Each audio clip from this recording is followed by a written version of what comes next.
സാമ്പത്തികമായി ഒന്ന് സ്റ്റേബിൾ ആയിട്ട് വേണം എനിക്ക് കർത്താവിന് വേണ്ടി ഒന്ന് നിൽക്കാനെന്ന് ചിന്തിക്കുന്നവരുണ്ട്. ഹല്ലേലൂയ. അങ്ങനെ പറയുന്ന ആരോ ഇതിനകത്തുണ്ട്. ഒന്ന് സാമ്പത്തിക വിഷയം ഓക്കെ ആയിരുന്നെങ്കിൽ കുറച്ചുകൂടെ ഒക്കെ ദൈവത്തിന് വേണ്ടി ചെയ്യാമായിരുന്നു. സാധ്യത നോക്കല്ലേ. എനിക്കറിയത്തില്ല, പരിശുദ്ധാത്മാവ് അങ്ങനെ പറയുന്നു. കർത്താവിന് നിങ്ങളെക്കുറിച്ചുള്ള പദ്ധതിയിലേക്ക് ഒന്ന് ഇറങ്ങി നിൽക്കാൻ ഇന്ന് പകൽക്കാലം പരിശുദ്ധാത്മാവ് ആലോചന പറയുക.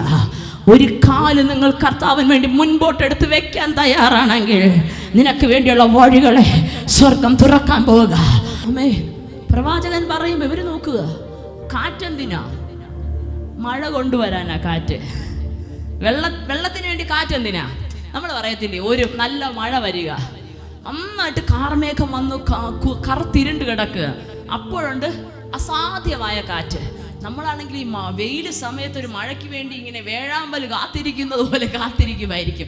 ഒന്ന് മഴ പെയ്തെങ്കിൽ ഒന്ന് തണുക്കുമായിരുന്നു, ഇന്നെങ്കിലും സ്വസ്ഥമായിട്ട് ചൂടില്ലാതെ ഒന്ന് ഉറങ്ങാമായിരുന്നു എന്ന് പറഞ്ഞു. അപ്പോഴുണ്ട് ദേണ്ടേ വരുന്നു, ഹല്ലേലൂയ, വില്ലനായൊരു കാറ്റ്. ഇദ്ദേഹത്തിൻ്റെ പരിപാടി എന്തുവാ? ഈ കാറ്റ് വന്നിട്ട് ഇവിടെ പെയ്യേണ്ട മഴയെ അടിച്ചുകൊണ്ട് വേറെ എങ്ങോട്ടെങ്കിലും. എന്താ കാര്യം? എവിടാണ്ട് കിടക്കുന്ന മഴയെ നിനക്ക് വേണ്ടി കൊണ്ടുവരാൻ ഒരു കാറ്റും വരത്തില്ല. ഹല്ലേലൂയ. നമ്മുടെ പ്രതീക്ഷ കാറ്റ് വരുന്നുണ്ട്, എവിടെ പെയ്യേണ്ട മഴയെ ഇവിടെ കൊണ്ടുവന്ന് പെയ്യിച്ച് ഞങ്ങൾക്കുള്ള വെള്ളം തരുമെന്ന്. ഹല്ലേലൂയ. ആമേൻ. പ്രവാചകൻ പറയും, കാറ്റ് വരത്തില്ല. ഹല്ലേലൂയ.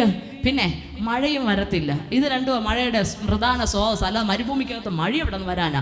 താഴ്വരയാ, പക്ഷേ വെള്ളം എങ്ങും ഇല്ല. ഹല്ലേലൂയ. വല്ലാതെ വരണ്ട് കിടക്കുക. ഹല്ലേലൂയ. എങ്ങനെ വരാനാ മഴ? ഹല്ലേലൂയ. പ്രവാചകൻ പറയും, ഒന്നും ചെയ്യേണ്ട. ആമേൻ. ഒരു കാര്യം ചെയ്യുക, കുറെ കുഴികളെ വെട്ടിയിട്ട് കാത്തിരിക്കുക. കുറെ കുഴികളെ വെട്ടിയിട്ട്, ഈ കുഴിക്ക് ഞാൻ കൊടുക്കുന്ന പേരാ വിശ്വാസത്തിൻ്റെ കുഴി. സാധ്യത ഇല്ലാത്തടത്ത് വിശ്വാസത്തിന്റെ കുഴിയും കുത്തിയിട്ട് അവൻ വെള്ളമാകുന്ന ദൈവപ്രവർത്തിക്ക് വേണ്ടി കാത്തിരിക്കാൻ ഒരുക്കമുള്ള ഒരു ജനതയുണ്ടോ? തക്ക സമയത്ത് നിനക്ക് വേണ്ടി ചിലത് ഒഴുകി വരും. ഹല്ലേലൂയ.